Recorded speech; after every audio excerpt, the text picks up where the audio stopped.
आज मेरे ठाकुर का इन ब्रजगोपियों के मन की इच्छा को पूर्ण करने का मन बन गया।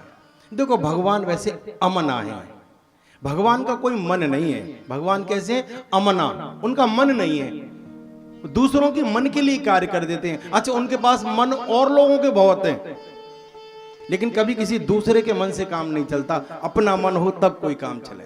किसी दूसरे का मन हो कि भैया तुम भोजन कर लो, और हमारा मन है ही नहीं, तो नहीं चल पाएगा। लेकिन कबू प्रभु दूसरे पर कृपा कर रहे हैं। और आज इतना सुंदर वातावरण, पूर्णिमा का दिन,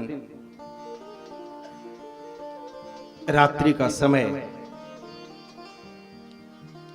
अद्भुत वातावरण है। आज चंद्रमा का दिव्य दर्शन,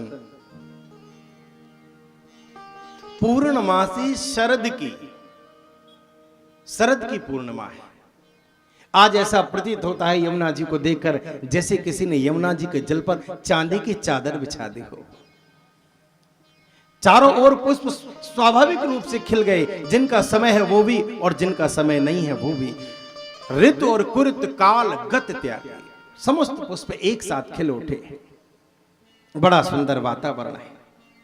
आज मेरे ठाकुर ने अपने अधरों से बंसी को लगा लिया। देखो भगवान की बंसी इतनी दिव्य बंसी है, पहले जब बजी है, इस बंसी का ये कमाल है कि जड़ को चेतन और चेतन को जड़ कर देती है। जब मेरे ठाकुर की बंसी बजती है तो यमुना का जल रुक जाता है, और उस बंसी के प्रभाव से जो पत्थर हैं वो पिघलने लगते हैं। गाय के मुंह में अगर घास है और ठाकुर की बंसी की ध्वनि सुन ली तो वो घास खाना भूल जाती है। बछड़े अगर दूध पीने के नीचे लगे हुए हैं और जब वो बंसी की ध्वनि को सुनते हैं तो वो दूध पीना बंद कर देते हैं। ऋषि मुनि ध्यान धारणा समाधि में बैठे हुए हैं पर्वत कंदराओं में, और जब मेरे गोविंद की बंसी का स्वर सुनते हैं तो उनका ध्यान टूट जाता है। इंद्र के सभागार में अद्भुत गायन वादन नृत्य हो रहा है, और जब गोविंद की बंसी का स्वर सुनाई देता है तो वहां की अप्सराएं नृत्य करना भूल जाती हैं, वहां के गंधर्व गायन करना भूल जाते हैं, वो राग से हट जाते हैं और विचार करते हैं। आपने देखा होगा कि जो संगीतज्ञ होते हैं, कोई भी राग गाया जाए तो वो विचार करते हैं भाई अमुक राग गाया जा रहा है, अमुक राग बजाया जा रहा है, अमुक राग की बंदिश प्रस्तुत की जा रही है। लेकिन इनकी बंसी का तो राग ही समझ में नहीं आता, ये कौन सा राग है। बड़ा बड़ा ध्यान लगाते हैं लेकिन समझ में नहीं आता। ऐसी अद्भुत बंसी है गोविंद की। और आज ऐसी बंसी बजाई है कि जिन जिन ब्रज गोपियों ने सुना वो बेसुध हो गई। विद्वत जन कहते हैं, संत जन कहते हैं कि बंसी साक्षात भगवान शिव ही बंसी बन के आए। श्री हनुमंत लाल कौन है? 11वें रुद्र। भगवान एक दिन कहते हैं जानकी जी से, भरत जी से कहते हैं कि भरत भाई कप से उऋण हम नहीं। भैया ये हनुमंत जब मेरे सामने आते मेरे नेत्र नीचे हो जाते, मैं इनकी ओर देख नहीं पाता, मैं इनके ऋण से कैसे उऋण हूं। सभा बिठाई गई कि भैया दो लोगों का ऋण बहुत है। बोले किसका? बोले लक्ष्मण का और हनुमंत लाल का। बड़े बड़े विद्वान बुलाए लेकिन कोई कुछ नहीं बता पाया।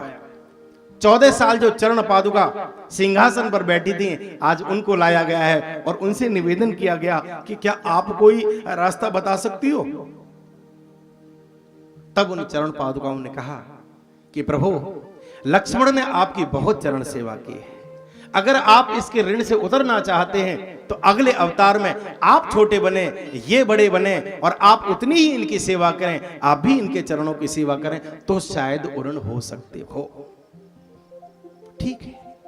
और हनुमंत बोली आपके अगले अवतार में वंशी बन के आए, और तब आप अपने अधरों की सैया पर इनके धीरे धीरे धीरे धीरे अपने कर कमलों से इनके चरणों को अगर आप दबाएं तो शायद इनके ऋण से आप उऋण हो जाएंगे। तो ये वंशी क्या थी? ये साक्षात रुद्र भगवान शिव ही वंशी बनकर के आए।